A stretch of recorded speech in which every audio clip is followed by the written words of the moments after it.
What is going on, everybody, and welcome back to Mr. Plays. And today I'm going to be doing a tier list for Marvel Contest of Champions, where I rank every single champion in the game into a bunch of different tiers. And today I'm going to be going over the buffs, and then also the new characters, and also I'm going to change around some characters who I believe deserve a bit of a promotion. And so before I get right into it, so this is just my list, who I think is the best. But of course, this game is so complex. There's so many nodes. For example, there is one node where a Rhino is better to use than a Quake. So that just shows how crazy the game is. So this is just my rough guide on who I think is better than other champions in most situations.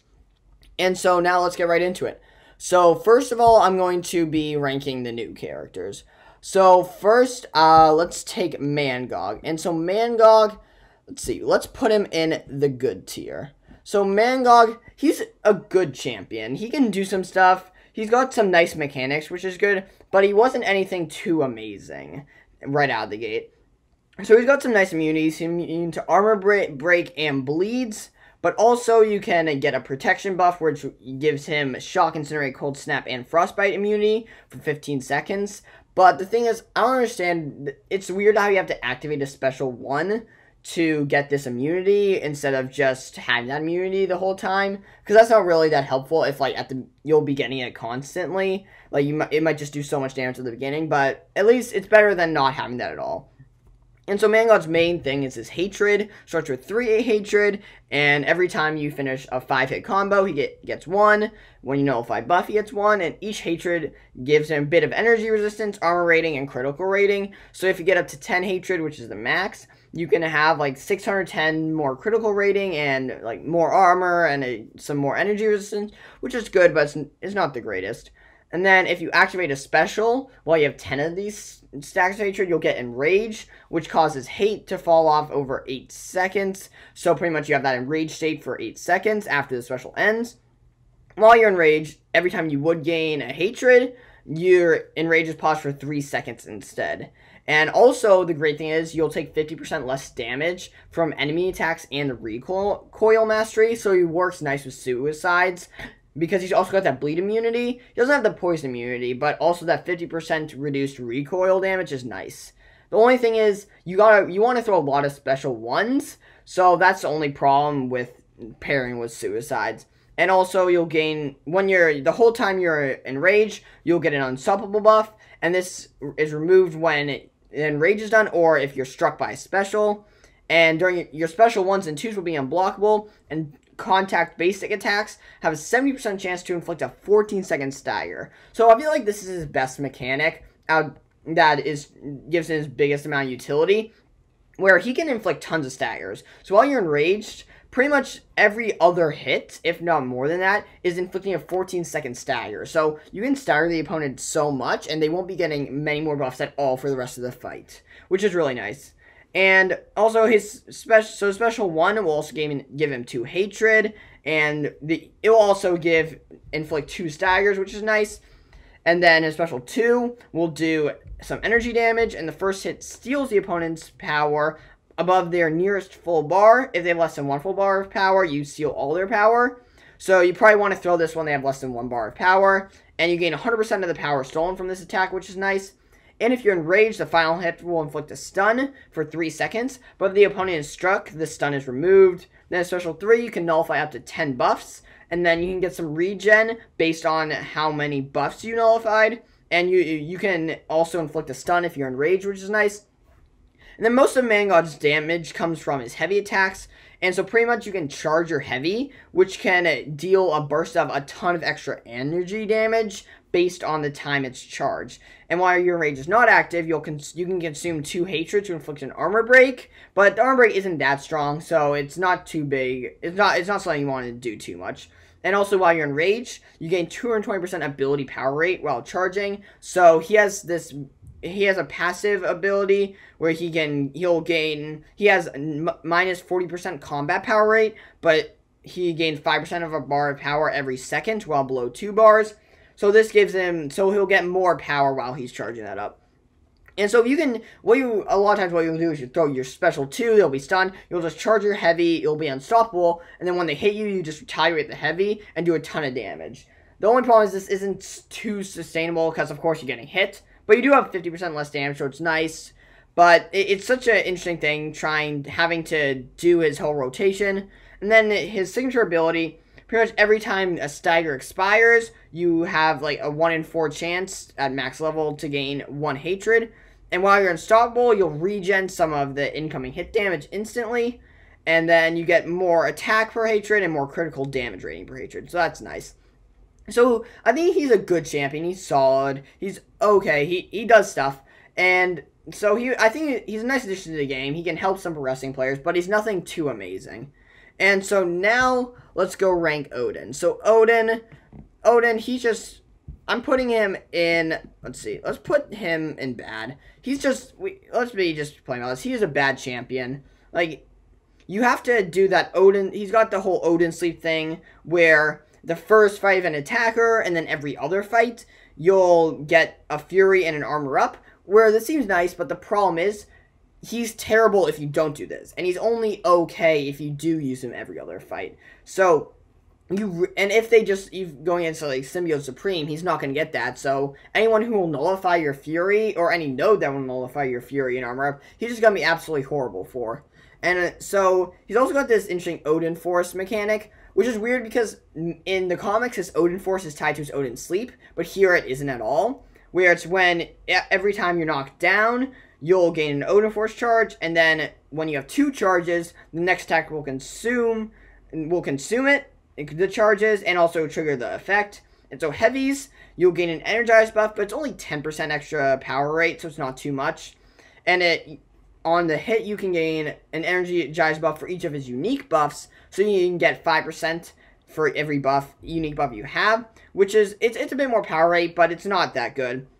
And then while within striking distance, you can pause the duration of all his personal buffs. So that's a nice thing to have. It's a cool little mechanic that they have in the game, but it's nothing, it doesn't do too much because all of his buffs are so short. So special 1 gives him a True Strike, which this is like his only utility that he has. So, and then if you have Odin Force, you'll also gain he'll get some more block proficiency, but honestly that doesn't do too much. Special 2 will pause duration of all buffs until his special attacks end. This is where most of his damage comes from. So last hit will deal a burst of direct damage for every single bit of Odin's unique buffs, but each of the buffs will deal a certain amount of the opponent's max health up to a certain amount. So it's got this cap. We can do a good amount of damage, but in most scenarios the cap just like destroys the amount of damage it's doing, and it's not that good at all. And like Odin, again, he's the Allfather. He should be one of the top 5 cosmics. And if you have the Odin Force, then it will refresh all of his personal buffs. Special 3 will gain a copy of all buffs he has gained at any time during the fight. So you can get double Fury, which will give him a bit more attack, but you have to throw a special 3, and it's not that good. And if you have the Odin Force, you can get an Extend buff, which makes all of your buffs future buffs 25% for 25% longer for 15 seconds. And so but the thing is, he's not that good. Also, he's got his Awakened ability. Every time he or his opponent is knocked down, you can copy a buff, but the thing is, it's either a Fury buff and Armor Up buff, and what you get isn't that much at all. And like physical resist, energy resist, or critical resistance, that's nothing. Like, what champions in the game have those buffs? It's just such a weird mechanic to have in there. And so yeah, Odin, he's a bad champion right now. He's just, they did a terrible job with him. They're buffing him, so I'm hoping he can be a lot better. But so now, let's see, I'm going to be moving around some champions who I feel like deserve to move around. And so this one's going to get a lot of people go nuts, but I think Ronan, this green Ronan, he is a cheat code. If you get this guy awakened and at a really, really high sig, pretty much max sig, you can have an infinite stun the entire fight. So you can go into like Abyss with a 2-star, and that's a max sig, and as long as you nail a few intercepts at the beginning, you can just spam special ones, and it's just infinite stun. This guy is crazy. It's absolutely insane. And Ronan, he deserves a spot. You can go through the entire Abyss and just get with like a 4-star at max sig, and even though they'll be unblockable and unstoppable, that just doesn't matter because it just doesn't matter at all because they're just stunned, so they can't do anything. And then, let's see, now we're also going to move up from Beyond God to Overpowered, moving up She-Hulk. Like, if you see any of MSD, Metal Sonic Dude, any of his videos, he destroys, like, Abyss of Legends with 2-star She-Hulk. She destroys anyone who's not skill. He soloed the Cavalier, last month's Cavalier, Mangog with She-Hulk. She's just absolutely insane. She's, if you have a really good, if you're really good at playing with her and know spacing and all that stuff, you can just absolutely go crazy with her. She's one of the best champions in the game with that whole, if you can, once you ramp up her Furies and longer fights, it's just absolutely amazing. So let's see, now also, I'm going to be moving up Wolverine Weapon X. You can just stack up this guy's bleeds, throw some heavies, refresh them, and then the bleed damage you're doing every second, it's crazy. They're just ticking for so much, and it is such an absurd amount. And he's also got, he just got Unstoppable on his Fury, after, he just got so much good mechanics, so much damage, so that's what put him overpowered. And then finally, take Professor X up to overpowered. Again, you can get into that special spam rotation, that special spam area, and he's just spamming so much specials, it's doing so much damage, and it's just crazy. He does so much damage, and he's deserving of the overpowered. And so now, I'm going to move Blade down to Beyond God. I've heard a lot of people have said that Blade doesn't deserve the OP, and I'm starting to see that. He's only a Beyond God champion. His regen's really nice, but I feel like he doesn't deserve that overpowered spot. Like, when you're looking at all the other overpowered characters, he's not up there with them, okay? And now, Wolverine, up to Beyond God, making him a Horseman of Apocalypse, and it's amazing. He gets so much regen, especially if you have his Awakened ability and at a pretty good sig. And also, if you have that make him a Horseman of Apocalypse, you get so many critical bleeds, and they're just doing so much damage, and it's absolutely insane. Now, we're going to be doing this. We're taking our boy Carnage, moving up to God. I got him as a 6-star. With the Red Goblin synergy, he's amazing. You just spam, you just do special ones, get a bunch of Furies, and you can also get a bunch of you can get cruelties from heavies. It's just amazing. He does a bunch of damage, ton of bleeds. You really need the Deep Wounds mastery to have him at its full potential, but he's such an amazing champion overall. And then now, we'll be taking these 2 Visions and moving them up to good. Like, their damage, it's not that great, but their power control is absolutely insane. It's crazy power control. You're just spamming special, and they're never getting any power at all. And you're doing damage with the power you burn, and it's crazy. The Visions, they're not the greatest damage dealers again, but they've got absolutely insane power control. And okay, now I'm going to be taking Captain Marvel Classic, moving her up to average, because with her Awakened ability, I'm pretty sure you get, for the amount of power you have, you get more attack. So she actually gets a pretty nice attack. It's just you're never throwing any specials, which is pretty good. And so, lastly, in terms of movement, I'm going to be taking, let's see, where is she? Let's see, it's Hela, but I can't find her on my tier list. Okay, so now we're going to be taking Hela, and I'm going to move her up to Beyond God. If you have the Odin synergy, if you have him as a 5-star and you put Hela there, and you're absolutely, and you have a really high skill, you can just absolutely go crazy with the heavy attacks, and like, if you just charge with the heavy attacks, you get in so many Furies, and then special 2, they got the armor break, and you're just doing, and like Abyss of Legends, doing the 85,000 damage cap every single hit, and it's insane. Hell, she's so good. Her playstyle isn't really good to do, because you have to charge up heavies for so long, and you want to be charging up more than just parry heavy. So, it's hard to her playstyle is so weird that it's not useful in most situations. But if you can use her correctly and you're really good at heavy intercepting, she's one of the best damage dealers in that game. And so, I think that's all my movement. So, now let's go on to the buff champions. So, for the buffs, let's see. So, first, we are going to be taking Nova. So, we're taking Nova, move him up to average. So, I think he did a bit of an increase, but they didn't do a good job buffing him. The thing is, he didn't get any more utility at all. He didn't get any utility. He had no utility before, and they just didn't give him anything. And also now they gave him a nice bit of bump to his damage, so he can do some nice damage. But the thing is, he has no utility, and the damage, it's so stressful and hard to get up to get those 5 Furies, and it's not that great. So he's an average champion. I feel like he's in the same level as most of these characters. Then now let's take Howard the Duck. Used to be a meme. Maybe he was only like a bad champion before, but he was not very good. But I'm moving Howard the Duck up to God. It's so good.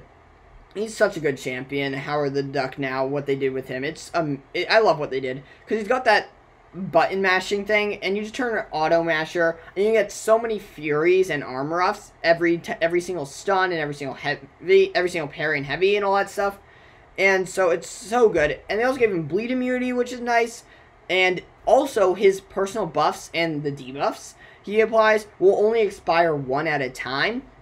So if you get up to like 50 Furies, which is the max, what you can do is, even if one of them expires, it's no big deal, because it's not like She-Hulk's where they'll all expire, or it's not like losing a hit combo. Only one of those buffs will expire, which is amazing. And so the thing is, he's got the mash thing, and every single time most people will just do the auto masher, and every single thing will have an added bonus when the mash is active. And so while either champion is stunned, you'll gain a Fury buff, so every parry you'll get the Fury buff, and you'll gain a second one if you have the mash active, and you can get up to 50 of these, which is amazing.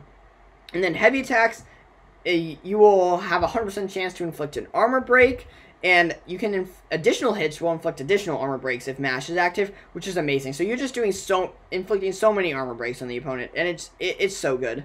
And also you've got his special 1 will inflict 2 heal blocks, and you can inflict even more heal block debuffs if mash is active. And this is important that there's multiple, because they'll only expire 1 at a time. So instead of having two 2.5 second ones, it's like having 1 5-second one, except it's 2 separate ones. So if someone has, say with Jabari Panther's cleanse, it will only one of them will, if you have say 4 of these and she only cleanses 2, you still got 5 seconds left on that. And then special attack 2 has an 80% chance to inflict a suppression, which reduces the opponent's combat power rate by 10%. And additional hits will inflict additional suppression debuffs, which is amazing. And then his special 3 will inflict a 3-second stun. And if it's in the little mini game where the bar's sliding and you need to tap it, if you get a perfect result, so the 20% in that mini game, the stun becomes passive and lasts 4 seconds instead. So a nice little thing with that mini game. And his awakened ability, it's pretty much, if you're fighting with a class advantage, he gets critical resistance, base ability accuracy will be 115% instead of 110%. So that is nice for some situations, where maybe someone reduces your ability accuracy by, say, 100%, or if it's like 15%, you still got some ability accuracy there. And then incoming debuffs suffer like minus 0.2 to 1.3 second duration. So it's nice. It's a nice little thing to have, but it's not essential at all, which is amazing. I love champs that don't need their awakened ability, and he's such a great champion, and it's absolutely amazing. And so now we're going on to the final buff champion. Final champion that was buffed this month was Crossbones. Crossbones, he is going straight into overpowered. He is so good after this buff. This buff made him actually absolutely insane. So he's got this great thing where he can pause and also refresh his Fury buffs. And he's also got this nice bit of utility where he doesn't crit, which doesn't seem like a good thing at first. But instead of critting, he'll gain a Fury buff. And also there are so many nodes and scenarios like Mr. Sinister where you don't want to crit. So he's such a great option for those. And so pretty much instead of getting that critical hit, you'll gain a Fury buff. And he's got this thing that's sort of like Magneto's metal counter. So Crossbones, he has contempt for heroes. So he's pretty much so much better against hero champions. And so all attacks reduce the opponent's defensive ability accuracy by 20% for every Fury buff. But if it's a hero, it'll be 25%. So as long as you have 4 Fury buffs, they have 100% reduced ability accuracy. And if you get up to like 20 of these are just tons of Fury buffs, they have tons of negative ability accuracy. So even like Spider-Gwen against unblockable specials, she has like 400% ability accuracy. You can even get that down to 0, which is amazing. And so his overrun, it used to be so much longer, but now you only have to hold block for 1.2 seconds. So And then after you do it, it remains active for 12 seconds, and it will go on cooldown for 8 seconds. And when you activate it, it will refresh the duration of all personal Fury buffs, and you'll gain 2 new ones. If it's against heroes, you'll gain another Fury buff, so you'll get 3 Fury buffs. And then while it's active, hits on the opponent ignore positive physical resistance, and also gain 50% more combat power rate. And then heavy attacks, what we'll do is we'll spend 1 Fury buff to pause all remaining Fury buffs for 5 seconds. But if it intercepts the opponent or strikes them while they're recovering from a special, so maybe if you're countering Cap Infinity Wars Special 1 or whatever, and you've got that spacing, if you counter that with a heavy, it will pause it, but you don't need to spend any Furies, which is nice. And as Special 1, you'll gain a Fury buff, but against heroes, you'll gain 2 additional Fury buffs. So you get 3 Fury buffs off the Special 1, which is amazing. Then Special 2 will incinerate the enemy for 8 seconds, doing a bunch of damage, removes perfect block chance, and reduces block efficiency by 50%. And against heroes, it will inflict a second incinerate debuff. Then Special 3 will gain a precision buff, increasing its critical rating by a good amount for 40 seconds. And against heroes, the precision buff becomes a passive and it lasts 70 seconds. So Crossbones, that's really nice, so you can get more Furies. You'll get Furies quicker, and his signature ability is actually really nice. So he pretty much, what they made it is you can, at max sig, he has a 90% chance to purify incoming debuffs, which is crazy. And if you have the Quake and Hawkeye synergy, this can become a 100% chance. So every debuff that comes in, you're just going to purify, which is amazing. And every time he does that, he also gains a Fury buff. And then this chance will temporarily decrease for consecutive triggers, so it won't happen in a row too much, but still really amazing. And so he's such a great champion. He's one of the best damage dealers in the game in longer fights. But the only thing that's not good about him is you really want the Mangog synergy, which against heroes, your Fury buffs have 50% more duration. So Crossbone, he's a really good champion. He needs 1 synergy, but I don't care too much if you only need 1 synergy. The only thing it's like if you need Thing or you need 4 synergy members that you all need to kill off, that's where I've got a problem. But Crossbones, he only needs 1 synergy team to be a lot easier to play. He can still do a ton of damage without that synergy member, which is amazing. And so, just to recap, pretty much buffs Crossbones into overpowered, Howard the Duck into God, Nova into average, Odin, and then the new champions, Odin into bad, and Mangog into good. So, thank you guys so much for watching this video, and if you did enjoy, please be sure to hit that like button, because that's what it's for. And also, if you want to see more Champions content, and we also do Nintendo content, you can subscribe with notifications on, so you don't miss any of our new uploads. And comment down below what I messed up, who should go where, who it should. Tell me what you think. Tell me if you think Ronan is not a cheat code, he's the worst champion in the game. Tell me what you think about my tier list. Give me any suggestions, and it'll be nice to see that. And thank you so much for watching, and until next time, peace!